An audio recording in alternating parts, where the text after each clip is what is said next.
Really quickly, we normally do an intro slide, but it was pretty taken care of better than I probably could. Really quickly, SensePost is a small information security consultancy based primarily in South Africa, even though we do most of our work out of it. We've been around for about 10 years, do work all over from Geneva to Gaborone just about. Do training around the world, released some papers, written on a few books. We've spoken at Hack in the Box a few times, although it's my first time here. So really quickly, if you take a look at this talk, the first question that comes up is why this talk? Okay, why are we interested in cloud security? Probably one of the big things right now is that cloud's a real headline stealer. Okay, the moment you put cloud on your talk, it's bound to generate some buzz. But what we wanted to capture is that SensePost as a company has been around for a while. Okay, so we don't normally go for the talks that are immediately headline steely. In fact, we've got the dubious honor of having some of the slowest tools in the world. I think last year at Hack in the Box, we published a tool or released a tool that tunnels stuff over timing, probably one of the slowest tunnels in the world. Okay, so really, generally, we go for what works and what attacks are pertinent, but we still felt that there's something big going on with the cloud and that there was some reason we needed to focus on this. Okay, and one of the big things that we wanted to bring up is that right now there's a lot of loud in cloud security. Okay, there's lots of people talking about it, there's lots of arguments about it, and in the security sector, there's lots of people who are immediately down on it. Okay, the moment you talk cloud, you've got a whole bunch of people shouting about how it's nothing new. Okay, Marcus Renham screamed about how it's the same old thing. Schneier's given several talks where he's pointed out that it's the same client-server computing paradigm from mainframe days. Okay, what's interesting is Schneier's given about 4 or 5 talks saying that it's exactly the same thing. That's a lot of talk to say that there's nothing worth talking about. What's interesting for me is that if we stand around splitting hairs, there's a good chance that we're going to miss something important. And if you're defending, or even if you are testing, you'll find that there's several new vectors that we need to be aware of here. Okay, so the first question that comes up is, what exactly are we talking about when we start talking about cloud? Okay, you can get the Wikipedia article definition, okay, scalable, often virtualized, elastic computing, blah, blah, blah. If you look at guys like the Hoff, he's put together a very detailed diagram of all of the different possible cloud computing paradigms, where stuff fits in, all of that. We're not going to go into that in this talk either.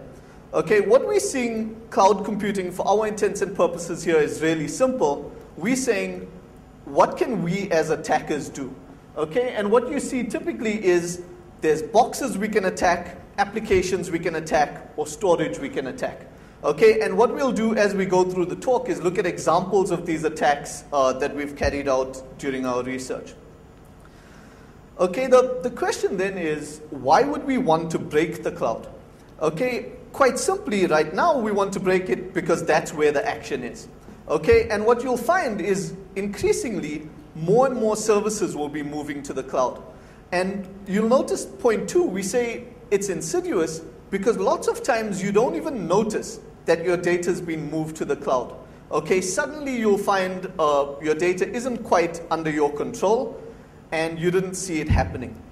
Interestingly enough, as we move to the cloud, we seem to be making the same old mistakes that we were making in the past, along with a whole bunch of new ones. And one of the things that we want to come out of this talk is that we really don't have to. Okay, the initial part of my talk is a little bit of background, so I'm going to go through it really quickly so that we can get to the examples. Okay, so the question is, why is cloud adoption happening?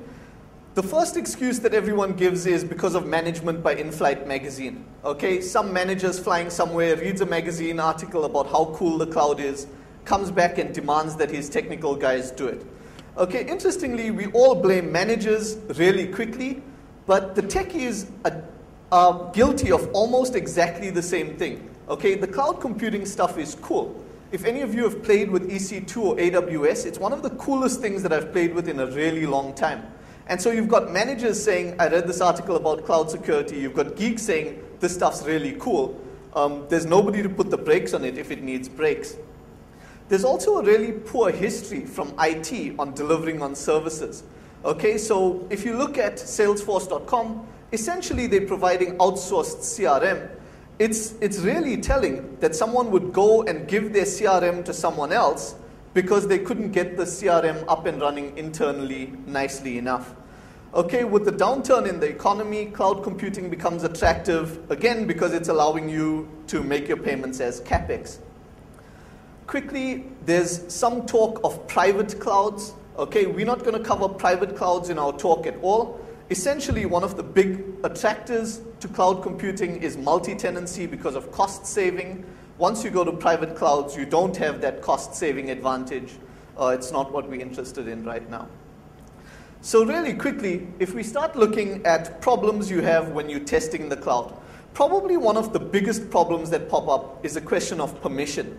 Okay? How do you get permission to test something on Amazon's EC2 when the results of your testing could show you data from another client completely? Okay, one of the big problems you have is the risk of getting blackballed. So I use Amazon a lot. Almost my whole salary gets transferred every month from me to Amazon because I use them a lot for books. When we were doing EC2 testing, one of the things I was really worried about is what happens if Amazon kicks me off their system. Okay, suddenly I'm not able to buy books from them. And if you're on EC2, it could mean a lot of other things. When you're in the cloud, one of the problems that you have is how do you track versions? How do you do regression testing? Okay, how do you know what version of their search engine Google's currently on? And if you test an app today and you find it not vulnerable or vulnerable, how do you know that the app you're testing tomorrow is the same one that you tested yesterday? Okay, you don't. And for someone who's putting all their eggs in someone else's basket, it leaves you with a simple problem. You just don't know whether the app that you're looking at is the one that you tested and was okay. It underlines something, which is the problem with transparency with the new cloud computing paradigm. And this transparency problem comes up again and again. Fairly recently, Amazon had a problem with their Kindle book where they pulled off George Orwell's book from other people's Kindles without asking them permission. And Professor Felton said that the biggest thing going forward for Amazon will be making sure that they get customers' trust right. Okay, and it's something that's going to come up consistently. So if you notice, the guy up there is Guido van Rossum. He's the creator of Python, who now works for Google. And you guys will know that Google are putting out App Engine, which is Google's play into the cloud. When you talk to Guido van Rossum, recently Cloud Security did an interview with him, and basically they said, well, how should our people trust you? And he said, yes, I think trust is built up over a long period of time. I think the main thing is going to be trust. So Cloud Security said, well, what security principles did you follow? And he said, I can't share any specifics on what we're doing. So they said, okay, can you give us examples of how they played out? And he said, sorry, we don't divulge any information like that. So they said, okay, how do you contain an attacker? And he said, you're correct, we do, but we can't tell you anything about it. Okay, so for transparency, that's pretty much a fail.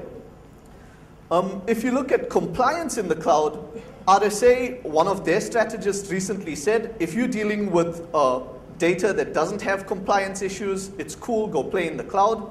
If you have compliance issues right now, there's no way for you to do this.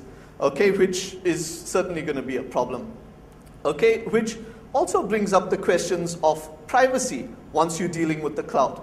Okay, Jim Dempsey from the Center of Democracy and Technology pointed out that there's a loss of a Fourth Amendment right. So in the States, if someone captures your data, some government organization requests your data, they've got to issue some sort of subpoena, something that says, hey, we're looking at your data. It turns out right now, if your stuff is hosted at Amazon, they don't have to tell you, and what's worse, they can tell Amazon to not tell you. Okay, so your data currently sitting in the cloud, they have to issue Amazon with papers, not you. So you don't even know when your information is being looked at by someone else. So normally, the moment you talk about this, the first thing that people scream is, use crypto. Okay, throw some crypto magic on it and everything will be okay. Okay, the guy up there is Robert Morris, Sr. He was the chief scientist for the NSA for a long time. He's a crypto demigod. And Robert Morris once said at a talk that if you think crypto will solve your problem, you don't understand crypto or you don't understand your problem. Okay, and basically what he's pointing out is it's not a turnkey magic solution. And if you're looking at services in the cloud, I'll pick on Amazon again, you have to ask yourself, if you're doing this crypto on a system that's owned underneath, do you actually know what you're getting for your crypto? Okay, another generic problem you have is vendor lock-in. Okay, it's pretty self-explanatory. What happens if your relationship with your vendor dies? How do you get your data off that system? Okay, you'll find lots of professional photographers don't even use Flickr because they don't know who the data belongs to once you upload it to Flickr. Okay, there's some conflict of interest. It turns out that while it's there, Flickr owns that data. Okay, RMS came out very strongly, one of the open source zealots. He basically said, if you're using cloud computing like this, the stuff's out of your control. You might as well be using completely closed source software. You putty in the hands of the vendor. Okay, one of the other things that you have to worry about is availability. Even though one of the big promises of cloud computing is that you now get massive availability because these vendors know how to do availability really well, the big guys fail also. So while we were working on this talk, we found that at some point Cloud Files, which is Rackspace's cloud, went down. During that time, while using SugarSync, we found SugarSync closed for maintenance. And even the really big guys like Google App Engine had several times where App Engine went down. Okay, what's interesting to note here is that this stuff's completely out of your control. When you have your own guys working in your own server room, you can kick someone to make sure that they don't have downtime when you need it. Okay, right now when you're working with one of these big vendors, you are named in the line, and if they decide they need maintenance, there's very little you can do about it. The question of availability is not just one of uptime. Okay, if you check out USA, who are a cloud storage provider, at some point they change their page to, sorry, we've been acquired. All of your data will be available once we finish going through our legal stuff. Okay, that's my data. Suddenly I can't get it anymore. If you go to TechCrunch and try to look up who the big names in online storage are, they have a few of them, and you'll see down there in green, they list OmniDrive as the big players. Okay, you go to OmniDrive, and OmniDrive says, sorry, we no longer available, we recommend Nomadex. Okay, and this is not even OmniDrive. OmniDrive's gone. These other guys just bought their domain so that they could get a good referral. Okay, and if you're looking at it from a testing point of view, there's other things that affect availability. You can think of it really simply.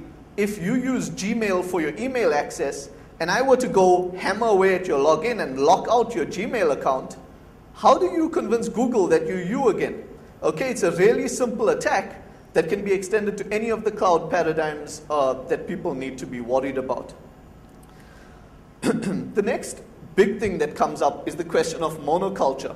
Okay, so all of you should know that picture. Okay, that's Dr. Gear.